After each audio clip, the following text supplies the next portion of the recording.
le monde, c'est Luc de chez Blueface Reptile. J'espère que vous allez tous très bien. Pour ma part, la forme. Aujourd'hui on se retrouve pour une nouvelle vidéo et aujourd'hui je vais vous parler de grenouilles, mais pas n'importe quelle grenouille, les dendrobates. Donc les grenouilles sont connues car elles sont soi-disant venimeuses, effectivement elles le sont. Mais je vais vous expliquer 2-3 choses à savoir dessus et je vais en prendre en main pour vous les montrer. Alors bien sûr faut pas trop non plus les manipuler, mais je vais vous expliquer 2-3 petites choses à savoir sur cet animal et comme quoi vous pouvez l'avoir chez vous à condition de respecter certaines choses. Donc pour commencer on va faire un petit plan. Donc je vais prendre une petite leucomélas. Voilà, donc attention elles peuvent sauter, donc là tu peux te rapprocher. Hop. Donc voici par exemple une dendrobate leucomélas. Voilà. Ah, donc jaune. Donc on les appelle aussi les grenouilles peintes parce qu'elles ont vraiment des couleurs très particulières.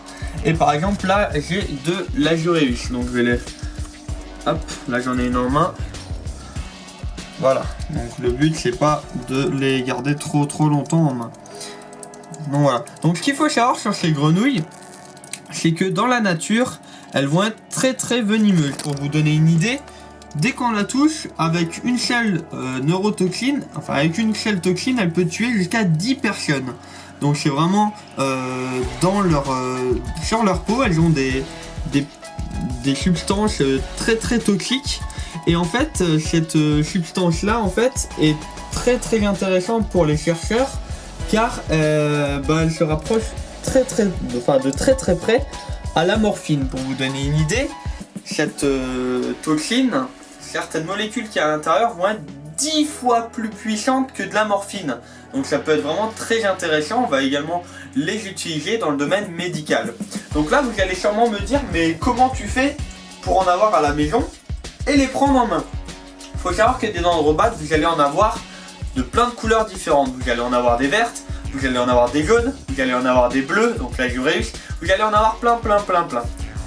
Dans la nature, ça revient en même, enfin entre guillemets, c'est très proche. Mais il faut surtout se demander pourquoi elles sont venimeuses. Et je vais vous répondre à cette question tout de suite. C'est tout simplement car dans la nature, ces petites grenouilles vont manger des petits insectes. Alors ça peut être des petits invertébrés, ça peut être des petites mouches, tout ça, et des petites crevettes, enfin toutes ces petites choses là qui vont leur faire des apports pour créer ce fameux venin. Donc effectivement, au début, les grenouilles là qui étaient maintenues en captivité étaient très venimeuses, très dangereuses pour l'homme.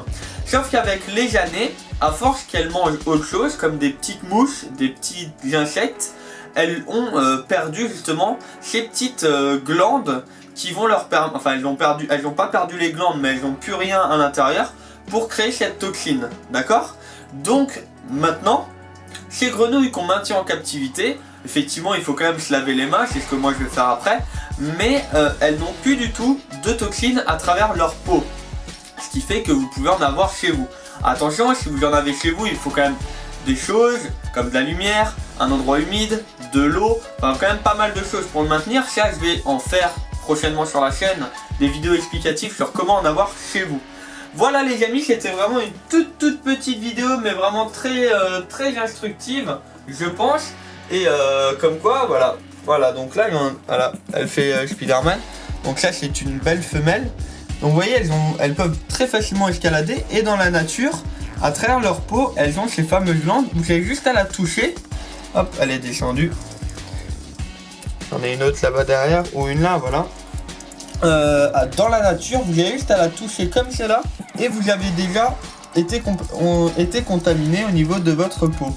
Voilà, donc moi, je vais les laisser tranquilles. Donc voilà les amis, j'espère que cette petite vidéo vous aura plu, comme quoi...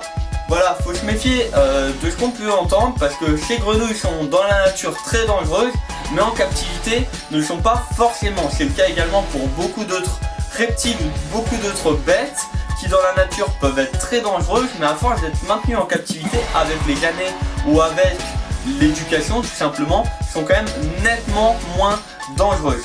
Voilà en tout cas les amis, j'espère que cette vidéo vous a plu. Si cette vidéo vous a plu, n'oubliez pas de mettre le pouce bleu, n'hésitez pas à donner votre avis sur ces grenouilles un peu particulières dans les commentaires, je tenterai de répondre à un maximum d'entre vous. Je vous souhaite encore à tous une très bonne journée ou une très bonne soirée. N'hésitez pas à me rejoindre sur Facebook, Instagram et Twitter. Tous les liens sont dans la description. N'hésitez pas également à vous abonner en cliquant à ma gauche, à regarder ma toute dernière vidéo en cliquant à ma droite. Je vous souhaite à tous une très bonne journée ou une très bonne soirée. Prenez soin de vous, prenez soin de vos proches. C'était Luc de chez Blueface Team. Ciao tout le monde!